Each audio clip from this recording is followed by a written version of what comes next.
So, Gus, thanks for joining us today. You're welcome. We're joined here also by Lonnie, who's from loan officer from the bank. So, thank you for joining us. So, we're here today to talk to Gus about his business. It's a family business and what the process was for sort of taking over from Dad.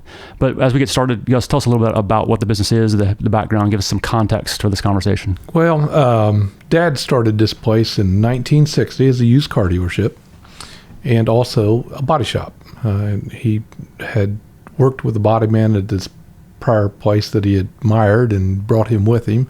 And for 10 years, Dad was strictly a used car dealer and liked to think he did it the right way.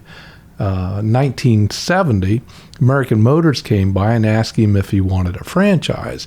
But he said, well, what's the requirements for a franchise? And American Motors, which had just changed its name from Rambler, had pretty stringent standards. He had to have a body temperature between 50 and 150 and be able to prove it, which he did. So that's when he became a new car franchise for the first time. Along the way, he added Jeep in 1976. The time frame of when Chrysler actually bought it was before, and after years of petitioning, we got Chrysler Plymouth Dodge added to the AMC Jeep franchise. And from there, it's been pretty consistent all the way through. Dad basically quit in 1984. He'd went through the 20% interest rate days and decided, this isn't fun anymore, and it was time. And he was smart enough to know that new blood would be good, and he bowed out in '84. He was still here and still is to this day. If I've got something that's bugging me, he'd come over and he'll sit in that chair, and I'll kind of walk him through what's going on in my mind. And he's never given me an answer, never. But he'll come up with that question I hadn't thought of. And, I get a lot of it because we've been here since 1960, and people say, wow, you've done so much more with this dealership than your father did. And I say, I'll be Dad's equal if I can ever do successorship the way he did. Yeah. That man let me hang almost till death, more times than I can count, and cut the rope right before I died.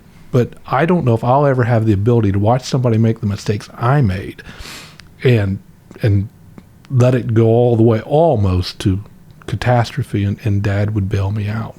And it was I don't know how anybody could do what he did, and I don't think I have the temperament to watch somebody lose a bunch of my money and let them keep going until they prove it. But that's the best. Dad was really good with watching me waste his money. To walk me through sort of what it was like to grow up. I assume you grew up probably around the dealership. Oh, yeah. So what were those days like? There probably wasn't a place I'd rather hang out. So I was here from probably age 9 on.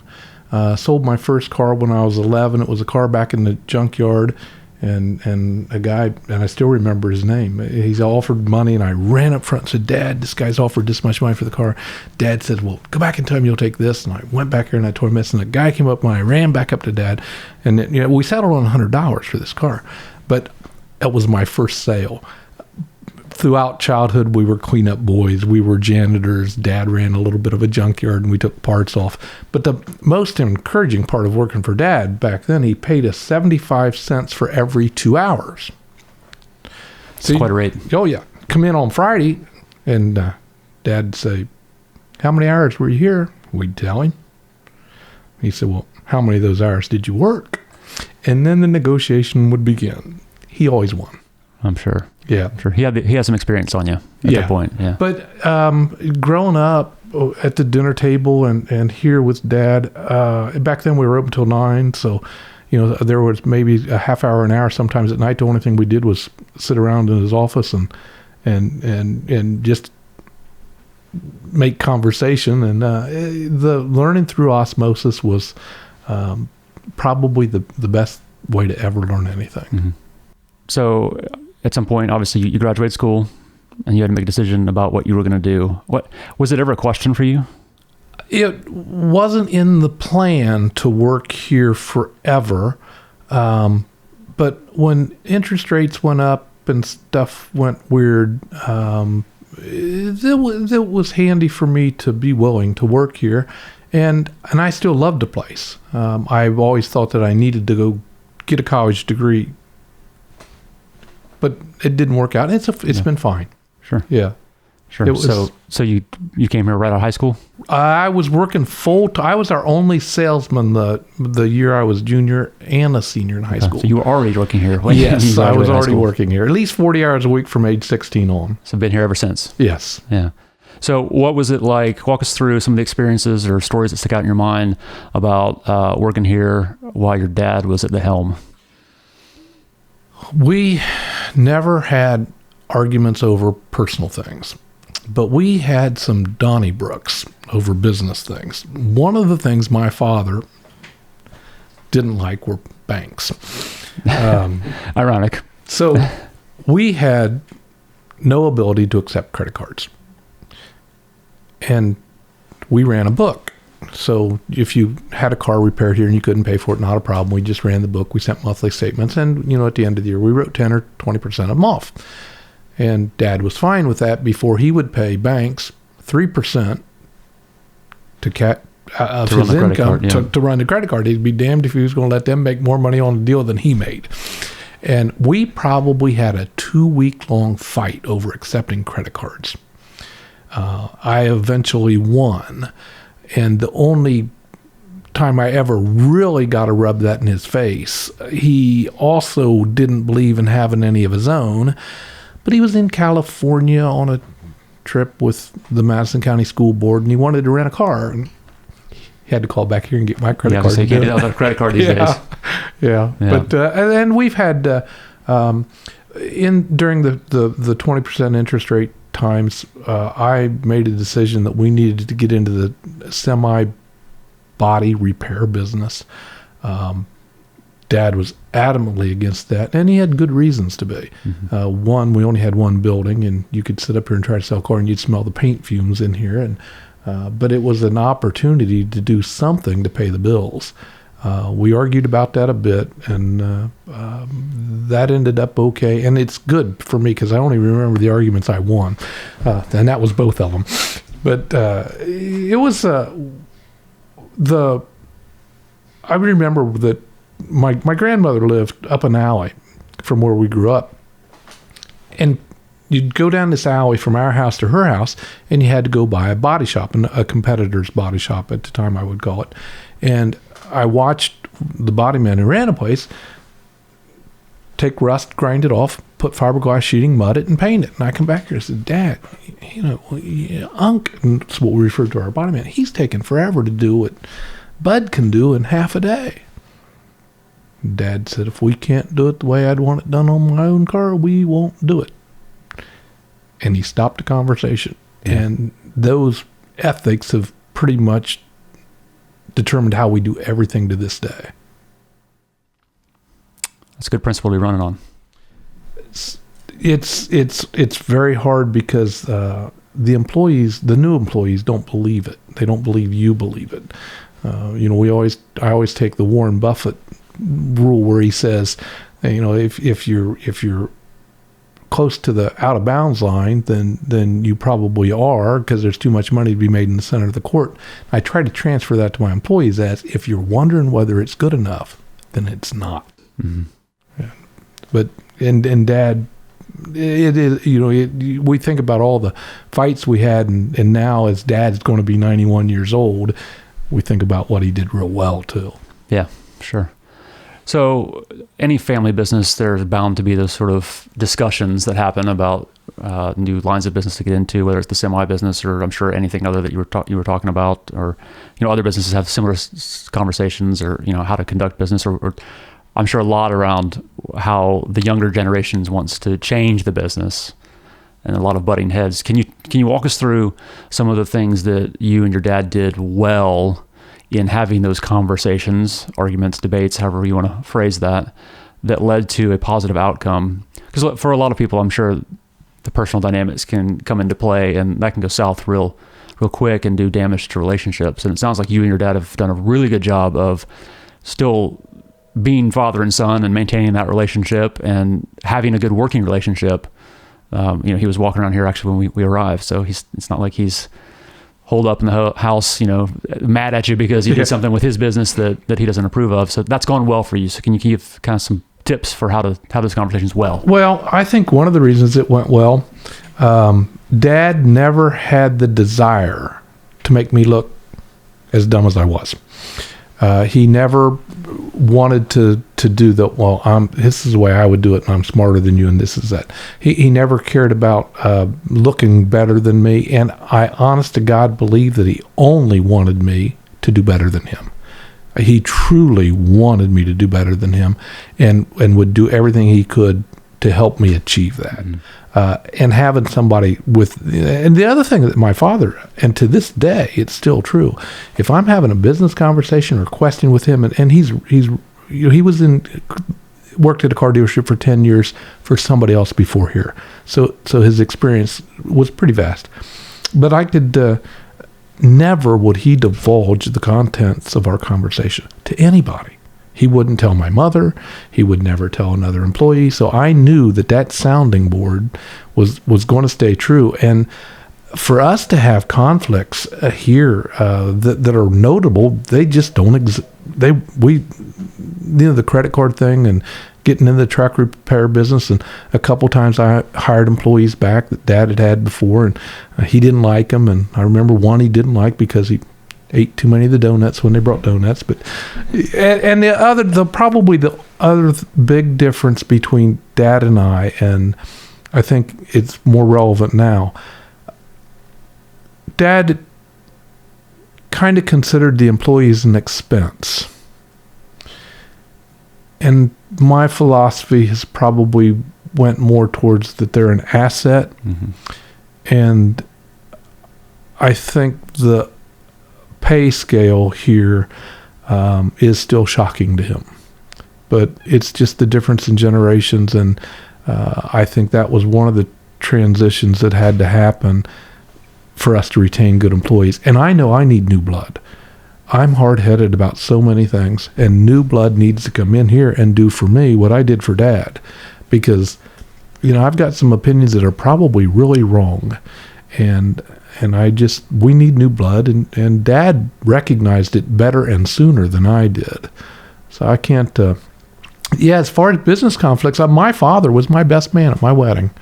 It's an okay relationship. Yeah, it sounds like it. It is. Yeah. And it sounds like, sort of hearing you talk about both of your sort of mindsets as you're thinking about succession and just other opinions, is that you are considering other opinions, that you don't have a my way or the highway attitude. And that's probably, that's what I hear sort of undergirding the whole conversation as you talk. I think we can learn from everybody, and we have to. There's some things that we've changed. We've hired people on, and it's things you wouldn't think about. I hired a guy 27 years ago that chastised me because I didn't change the oil on every used car that came in on trade. He was right. We need to do things like that, and we've had people say, and Dad wouldn't have done it either. Dad would have done the same thing I was doing. He'd add a quart if it was low. Right. And so a lot of outside non-family members have been very good influence to how we do our business. That's good. And have helped us a lot along the way. Dad got to the point the last 20 years, he wouldn't speak to a new employee for about a year because he just didn't know whether they were going to stay long enough. And now it's more of a joke with him than now he loves this place. Yeah. Now he doesn't have to work it every day, right? He can come back and enjoy it. It was very hard. Dad and I, I've mentioned all the good things. Well, Dad and I also went through the 20% prime rate. We went through the letter from Bank Ohio, Madison County area that said they're terminating all dealer lines of credit. Please pay your account in full immediately. So we've been through all that. We've been through the Great Recession, which because we'd been through what we'd been through, we didn't even know it was a Great Recession. It didn't seem that bad, did it? It didn't seem all that bad for us. It seemed a whole lot worse for Chrysler, but it was all good. Yeah, some of the history gives you a perspective that the younger businesses probably don't have. Yeah, and I worry that people forget history repeats itself, and I'm scared to death that we may see that 20% prime rate again someday, and better be prepared for it. Sure. Yeah. Yeah, that's going to change things real quickly for a Oh, lot my of people. God, it changed for us. It sure made a big dent in our profit and net worth, but we weren't smart enough to quit, and it all worked out good. Yeah. Good. Well, good for you for not being smart enough to quit. Yeah. So you mentioned it was in the 80s when your dad was thinking about handing it off. When did that conversation really start, as far as you sort of taking the reins, or was it a sort of a slow and gradual process of taking more and more responsibility, or was it we're sitting down today and we're having this conversation, it's time to start thinking about it? So this will get a mild bit on the personal side, but probably 1980, 81, it was going south, and I didn't show up for work one day. Didn't call, didn't show up. Dad comes down to where I live. He's banging on the door. What's going on? I'm not coming back. Why aren't you coming back? I said, because if I come back, my legacy is going to be, I was the son that was running his father's business when he lost his house. He said, I've been watching you and you're doing a good job, and I don't know that I can do as good a job as you were doing. He said, but that's why I've tried to stay out of it. He said, so what can I do what can we do? I said, Dad, I'll make you a deal. If you'll come back to work, open the mail, teach me how to do a financial statement. I know you did them for years across the street, and you've not done them if you'll do those things, teach me accounting so that we can run this like a business. I'll come back, but you got to know how bad a shape I'm in. And he agreed to it, and we walked through, and now that's probably the biggest fight. The biggest fight him and I ever had was over the definition of debit and credit. And I said, well, if you're crediting something, you're taking it back, and he'd say credit and debit mean left and right. And this went on for and he finally proved me right. Debit and credit mean right and left, nothing else.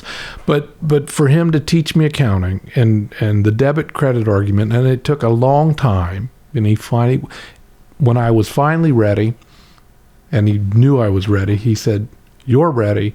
And that's when we went from a sole proprietorship to a corporation that was jointly owned by him and I.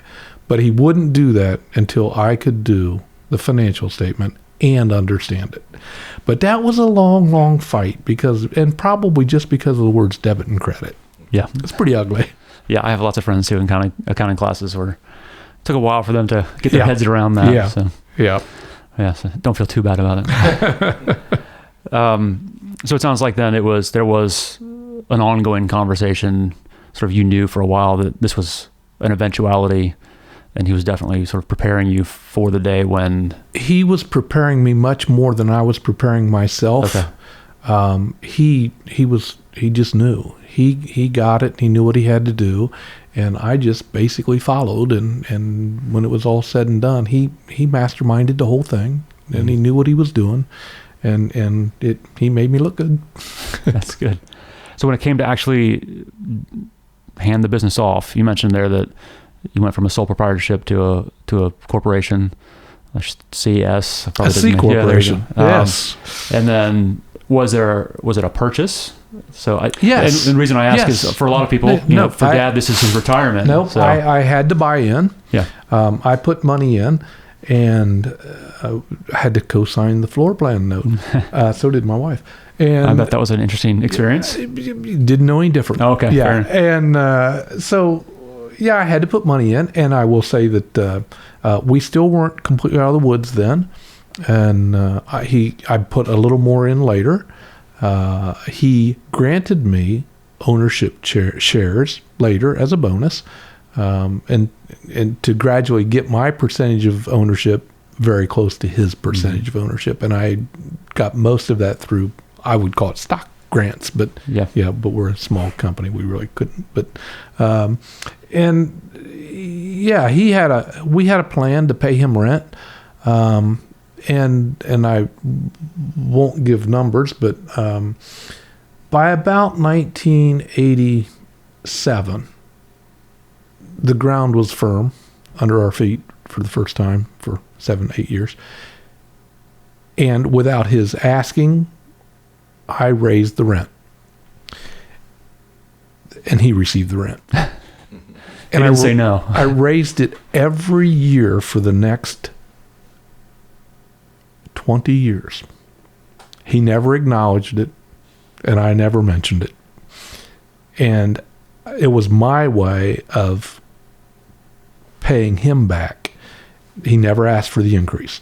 And it was good. In the end, he felt like he had more money than he would ever have, and he was able to travel and have a non-starving retirement. But yeah, so when it got good, every year in January I'd raise my own rent, and we stopped that back in probably 2008. Yeah, that's right, real close. And good for you though. Yeah, and I will tell you also, so Dad would come in every month.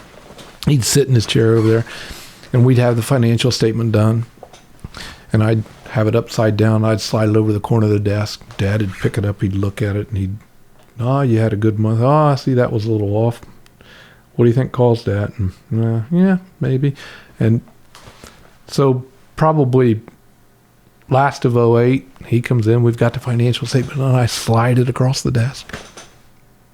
He slides it back. He says, I can read the news. I know what's going on. There's no need for two of us to worry about it. And he's never looked at it since. Oh, wow. Yeah, never cared. But through all this mess, the one thing that he did, he said, if you ever want to cut my rent, go ahead. Whatever you need to do, I'm fine with. Yeah. And he means that. Yeah, he would, and we haven't had to do that. But yeah, his support, even at 91, he is completely and totally my number one supporter. Yeah. And he has on a family business, and some of the things that do in the family, and when we talk about it, and he talks about it, there's probably nothing worse that could happen to a family member than to build a family business. And really build a family business. And then when one of his father dies, he has to pay his siblings off based on the value of the growth of that business. Right. He's made sure I wouldn't do that. He's, you built this thing with me, and when something happens to me, you're not going to pay for it twice. Right. And he has continued, he's always, I am blessed. Sounds like it. Yeah. It sounds like, well, it sounds like there are good, healthy attitudes about the process on both sides. I know, obviously when it comes time for the father or mother, the parent unit to transition out of it, a lot of times the business value is the retirement plan. Yes. And numbers are numbers. Yes. And that doesn't always go as well as it sounds like yours went. And he knew all this, but he kept the real estate back then out of the corporation. Of course, in his, he knew how to avoid paying Social Security on his income, and the bulk of his income was rent. But he also knew that he could do this, and he could divide it in two ways: that he could transition to a retirement and treat it as a landlord business entity that were separate. And yeah, it is hard. And what you just said, same thing I'm looking for myself. And I don't have it. Yeah. But my desire in life is to have Dad's retirement. And in two ways. I want to have some income, but I also want to have a place to go when my wife's driving me nuts. Where they can't, I can go here and I can interrupt productivity in all 6 buildings, and nobody can say anything to me because my name's still in the building. Right. And I want that. And so far I've not figured out how to do that. None of my kids like this business. And I'm okay with that. Yeah. But it doesn't have to be a relative. Yeah. Sure. Yeah. I would transition it the same way he did. I don't think I can ever do it to equal the way he did, but I would attempt to transition it to anybody who had the ability and the desire. And really in a small business in a small town, it's about passion. You better love the place. When I go by this place, and I think about people going by this place, and I think, the guys go by this place from Columbus, they go, oh, what a hole-in-the-wall dealership. They've been by all those nice stores up in Columbus with ritzy buildings and fancy pavement. And I still go by this place, my heart goes thump, thump, thump. And I think that's what it really takes. Yeah.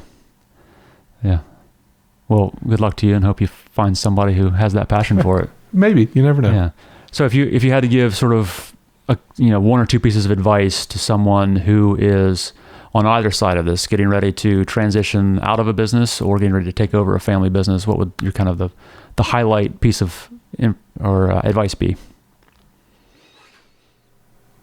Respect the history if you're the newcomer. We didn't walk in those shoes, and we don't know what it's like. So even when you adamantly disagree, 20 years later, you're going to agree. So I would say respect the history. If you think there's something that the prior generation isn't doing right, explain why. Show examples. I know how hard it is for new people here to get me to change my mind. And I know how wrong I went about trying to get Dad to accept credit cards. And but yeah, it's and I would the number one thing I would tell anybody if they were following a family business, and the same reason my children are here, if it's not something you love the idea of doing, you won't be successful. You got to love it, and it's okay to argue with your parent or whatever at business about business things. Don't take it to a personal level, and respect. You just have to respect the history.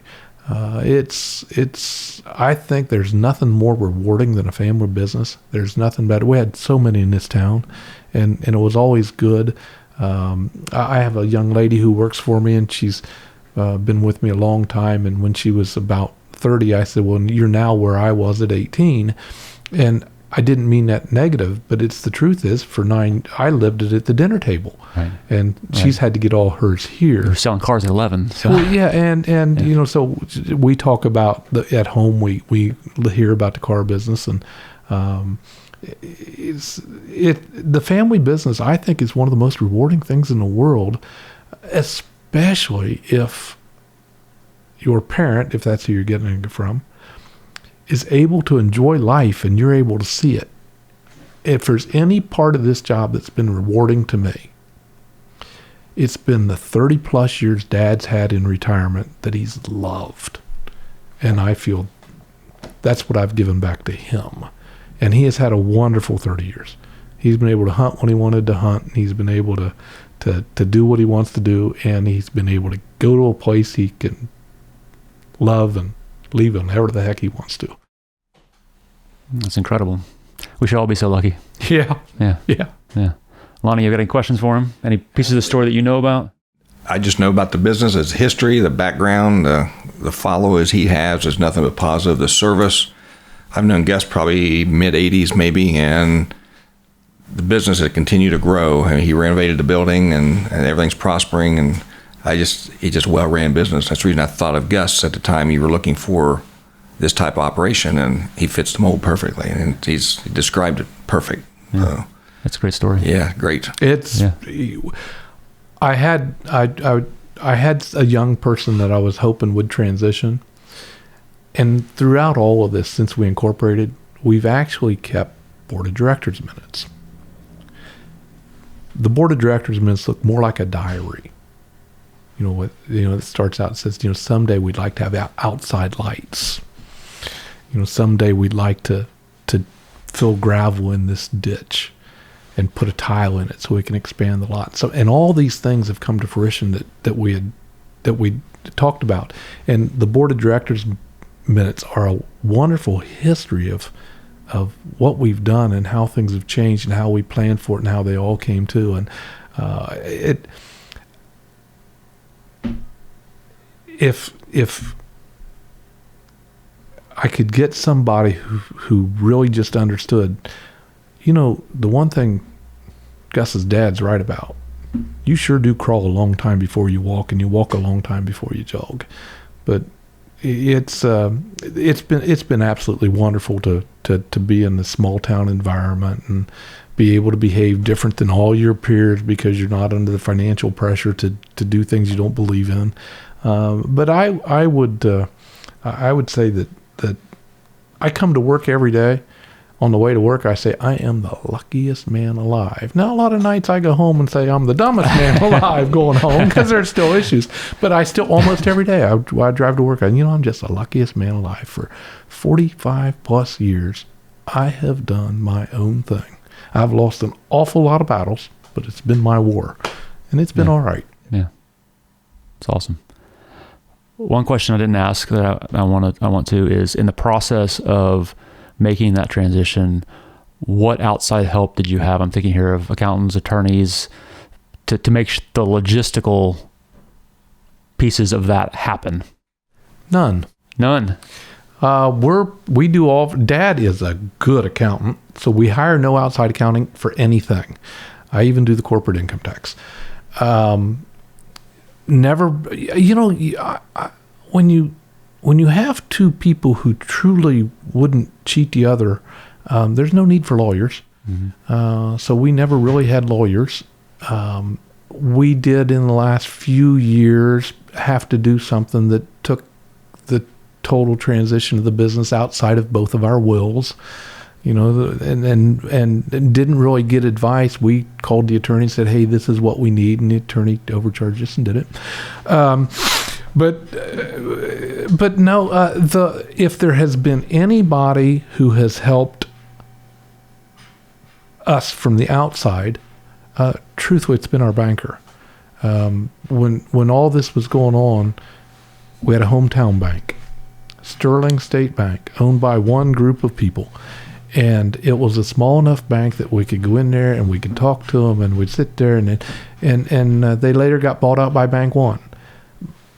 But the guys at the small town bank stayed with them, and they held our hand, and yeah, if I were to lay credit to anybody at all, it was the small town Sterling State Bank and the Weber family that stood by me and educated me and transitioned me to a real bank.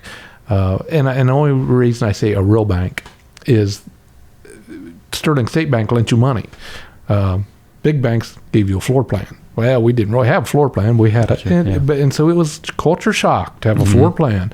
And I give Sterling State Bank and their predecessors, if there's any one group of people that stood beside us, it was our banker. Well, Gus, thanks so much for sitting down with us. It's a fascinating story. I enjoyed it thoroughly, and hopefully there's a lot in that to be taken and learned from.